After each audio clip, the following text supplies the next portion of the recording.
Here's the pretty interesting story about how I discovered a very odd book and how it not only gave me amazing insights into uh, vampire lore, even as it should be connected to this class, but also just in how kind of odd people can be.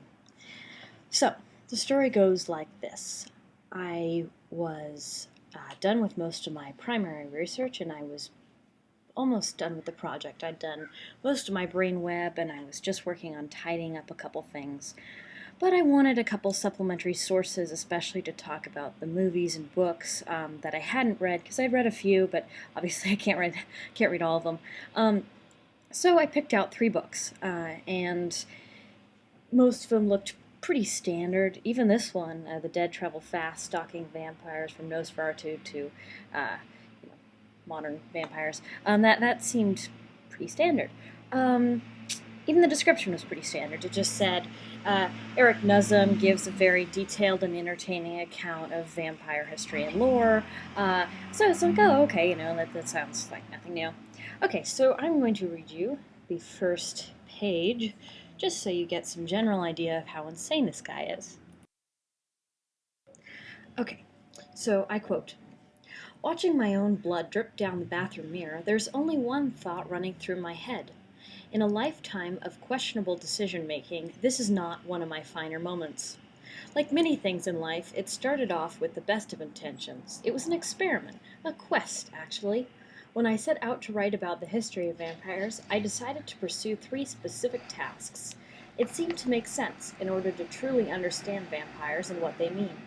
I'd not only have to do the usual research and reading, but also have to find ways to experience vampires as well."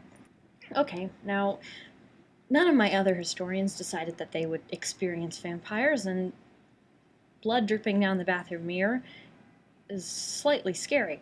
It goes on to discuss how he thought he would try to drink blood. So what did he do? He stole a, one of those butterfly needles from the doctor, because the doctor wouldn't let him go home with his own blood, and took some blood, drank it, and promptly threw up all over the place, thus proving drinking your own blood is a very bad idea, and the body has mechanisms to stop you from doing something which is, in other words, insane. So, returning to this guy's little adventure to learn about vampires. So, Eric Nosum here not only experiments drinking blood, but he also seeks out real-life vampires, i.e. people who are of questionable mind, who believe they actually are vampires. It proves an interesting thing, though, which is none of these people that Eric meets have actually ever watched vampire movies or read much vampire lore, and most of them are focused on the so-called psi vampires, which are vampires which do not subsist off blood, although there is a question, considering all the scars they have on their arms, if they are actually trying to drink blood. But anyways, they subsist off the energy of other people. I feel like I know people who subsist off the energy of other people.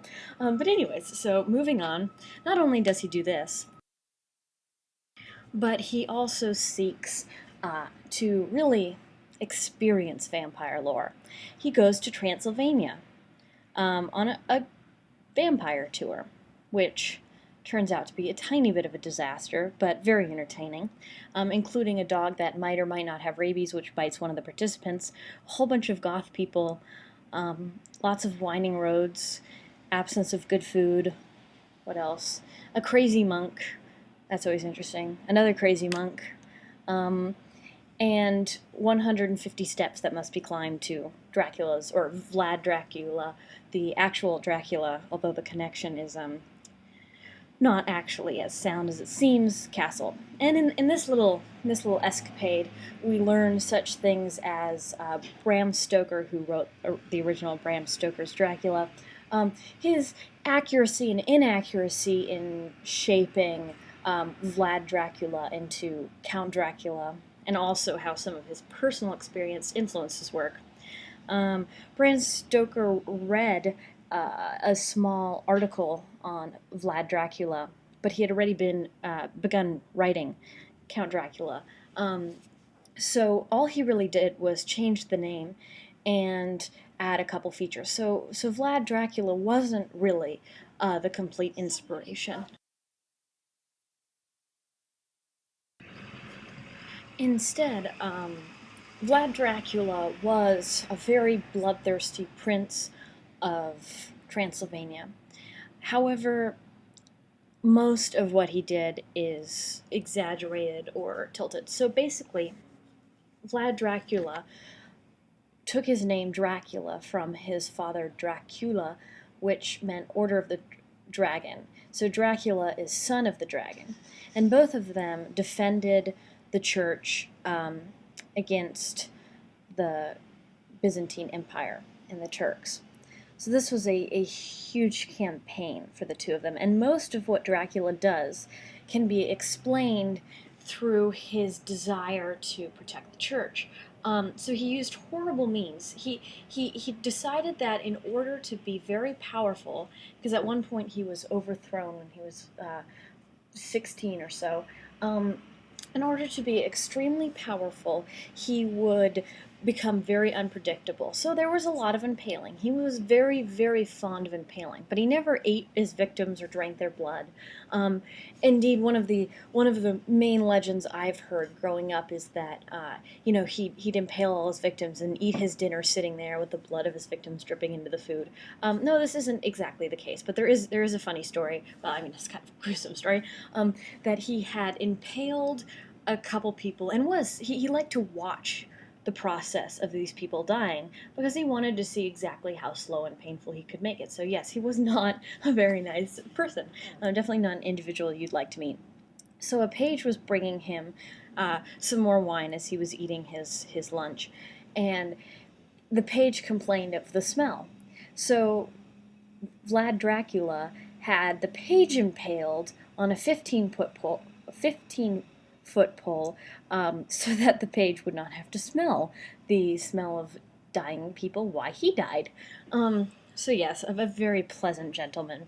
There's another story where some ambassadors came and they were Turks and they were wearing turbans, and Vlad Dracula said, why do you not take off your turbans when you come to meet a prince? And they said it's a religious feature.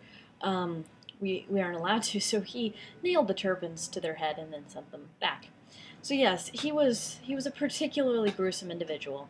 And the truth is, though, if you look at it more closely, the reason that he was doing this was to intimidate the kind of upper echelon of individuals, because in Transylvania it was not a hereditary rule. So his father didn't necessarily rule before him. What happened was the kind of upper class would vote on a ruler, and so they were deposed very often. So a lot of what Dracula did was to keep his rule, and he ended up ingratiating himself quite a bit with the lower classes, although in the end they did overthrow him because they were a little tired of his very brutal ways, as I can understand.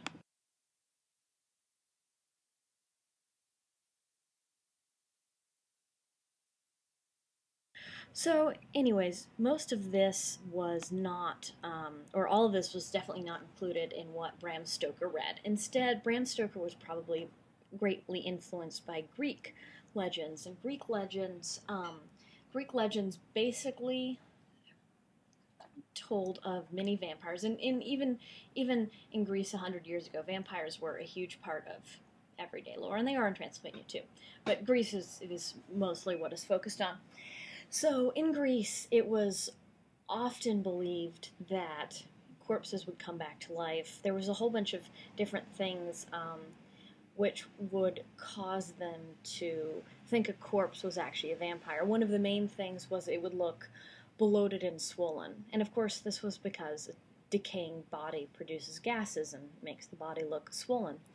Another main factor, they'd think that this swelling was due to blood, but another main factor was sometimes after one individual in a family died, others in the family would also become sick. And of course, there's a lot of explanations for this.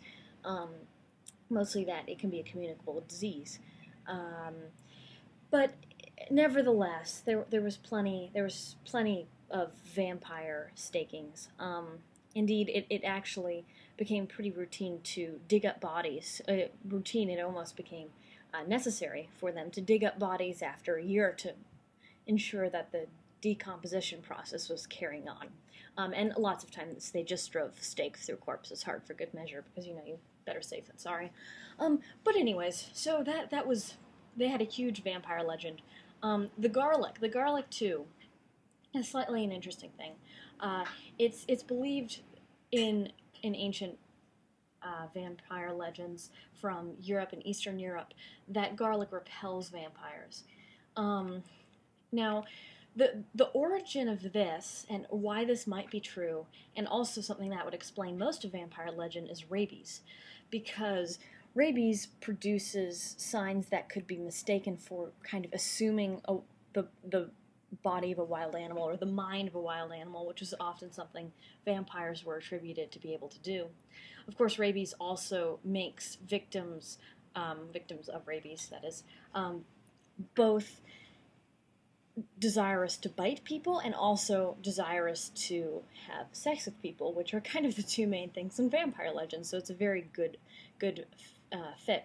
And then garlic also fits because rabies makes the individual with rabies want to stay away from strong pungent smells like garlic. And in addition to wanting to stay away from garlic, they want to stay away from the sunlight because it hurts their eyes, which of course fits the sunlight legend. So many historians, a large percentage of the material I've read, believe that vampirism is originally due to rabies.